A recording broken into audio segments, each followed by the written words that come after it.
Ese mwe muzi ko hari umutegetsi muri Afurika uri gutwara Amerika mu gihombo ariko akaba ameze nkaho ntawe bimubaza? Muri kano karere kacu k'ibiyaga bigari hari inkuru itari kuvugwa cyane ariko iteye inkeke. Diplomasi ya Amerika iri mu kaga gakomeye kubera guhitamo nabi umufatanyabikorwa. Felix Tshisekedi, umugabo wageze ku butegetsi mu buryo budasobanutse, ubarashinjwa gushyira inyungu ze imbere y'isi gihugu, agakingira ikibaba imitwe y'inkoramaraso nka FDLR na Wazalendo, ndetse akanagurisha amabuye y'agaciro mu Bushinwa, kandi Amerika ari imufasha kurinda intebe ye. Uyu munsi tugiye kureba impamvu ubutegetsi bwa Trump bwubakiye kuri America First buzakomeza kwihanganira uyu mukino cyangwa butazakomeza kwihanganira uyu mukino, kuki Tshisekedi ari kwirukana abajenerali be ku Kigoma na Bukavu byabohowe kandi hari ingabo zirenga ibihumbi n'ibihumbi. Muri minota iri imbere tugiye gusesengura impamvu umubano wa Washington na Kinshasa ushobora kuba uri mu marembera n'icyo bivuze ku mutekano w'akarere kose. Kari mu kiganiro. Reka dutangirire ku bintu by'ibanze. Inshuti wizeye igomba kubibasha kugenzura urugo rwayo. Repubulika ya Demokarasi ya Kongo iyobowe na guverinoma yaciwe intege bikomeye cyane munsi y'ubuyobozi bwa Perezida Felix Tshisekedi. Ni guverinoma ifite ikibazo cy'ubuziranenge mu rwego rw'amategeko, dore ko Tshisekedi yageze ku butegetsi muri 2019 binyuze mu matora yavuzwemo uburiganya, akongera kugundira intebe nyuma y'amatora yabayemo akavuyo kenshi muri 2023. Ibyo byonyine byagakwiye gutuma Washington yibaza kabiri. Politike ya America First ishingiye ku bufatanye bugaragara n'abantu bashoboye gutanga umusaruro. Tshisekedi yatakaje ubushobozi bwo kugenzura ibintu. Ingamba ze za gisirikare mu burasirazuba bwa Kongo zarasenyutse burundu. Ibintu bipfuye Tshisekedi ntiyemera amakosa, ahubwo ashaka abo abigerekaho hanze y'igihugu aho kwirengera ibibazo by'igihugu cye. Ndetse na Perezida w'Ubufaransa Emmanuel Macron yamubwiye mu maso muri 2023 ati, kuva mu 1994 ntiwigeze ubasha kugarura ubusugire bw'igisirikare, umutekano cyangwa ubuyobozi bw'igihugu cyawe. Ntitugomba gushakira abanyamakosa hanze. Inshuti zawe z'abanyaburayi zikubwiye kwireba mu ndorerwamo, icyo si ikibazo cya politike cy'igihe gito, ni ukunanirwa kuyobora kwabaye akarande. Igihugu mukorana kidafite igisirikare gikora neza si umufatanyabikorwa mu by'umutekano, ni umuzigo w'umutekano muke. Gahunda yibanze yo kuvugurura igisirikare cya Kongo yemejwe muri 2009 yagombaga kurangira muri 2025, ariko yatawe burundu muri 2015 nta mavugurura afatika akozwe. Mu gihe uyu munsi umusirikare wa Kongo arashonje, ahembwa nica ntikize, kandi nta bikoresho afite, ngira ngo mwagiye mubibona. Ingaruka ziri kugaragara uyu munsi. Umutwe wa ADF ukomeje kwica abasivile muri Turi nta nkomyi. Inyeshyamba nshya ziri kuvuka muri Katanga, intara yagombaga kuba ari ibitse umutekano wa Kinshasa. Mu burasirazuba ho igisirikare cyagiye gihungabana kenshi kugeza naho ingabo zikwira imishwaro. Kubera iki? Kuko guverinoma ya Kongo yahisemo gushyira imbere kuba indahemuka ku butegetsi kuruta ubushobozi, kugira ngo yirinde guhirikwa.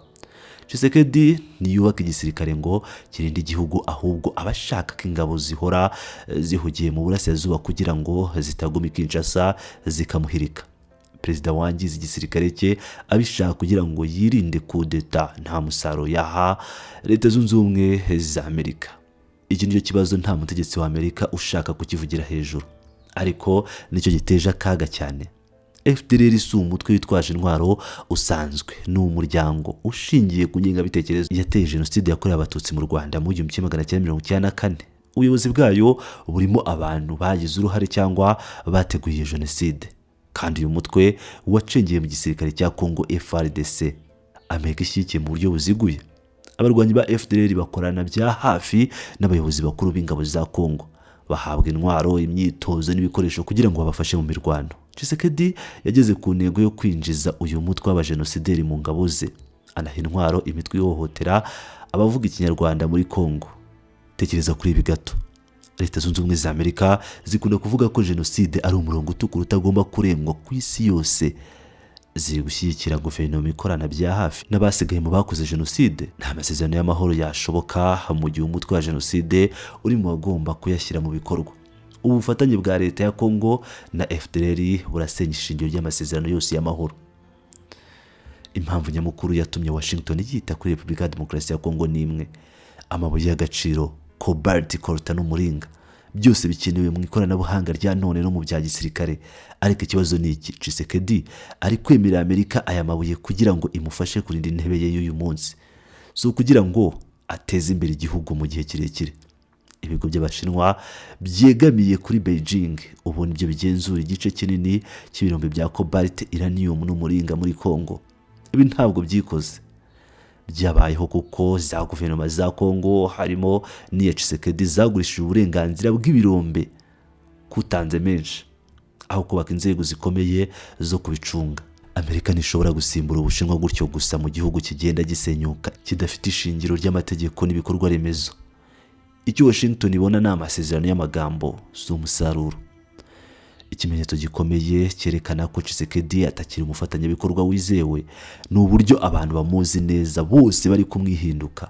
Uwamubanjirije Joseph Kabila aherutse gutangaza ku mugaragaro ko imiyoborere mibi ya Tshisekedi ariyo yateje intambara mu burasirazuba.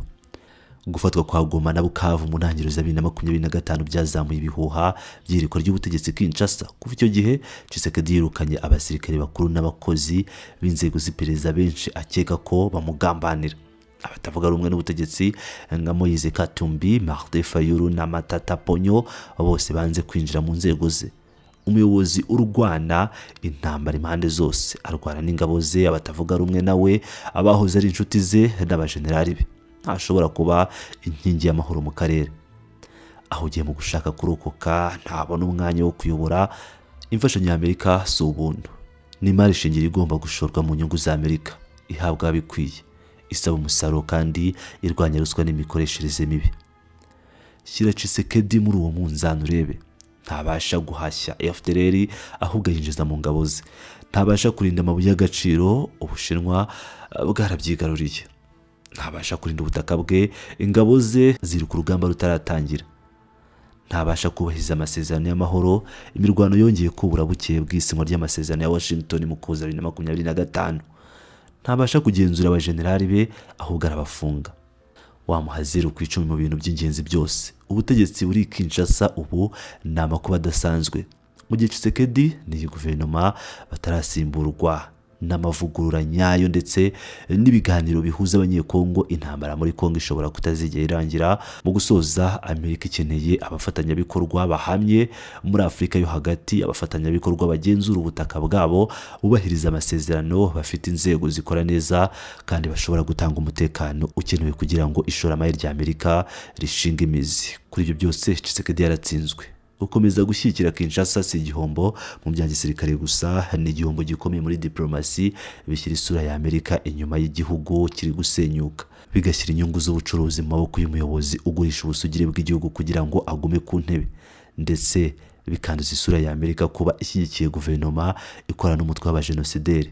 America First ikeneye abafatanyabikorwa barutuwo, kandi muri Afurika yo hagati barahari. Icyo Washington ikeneye gusa ni ugukoresha ukuri, ikamenya abatanga umusaruro nyawo.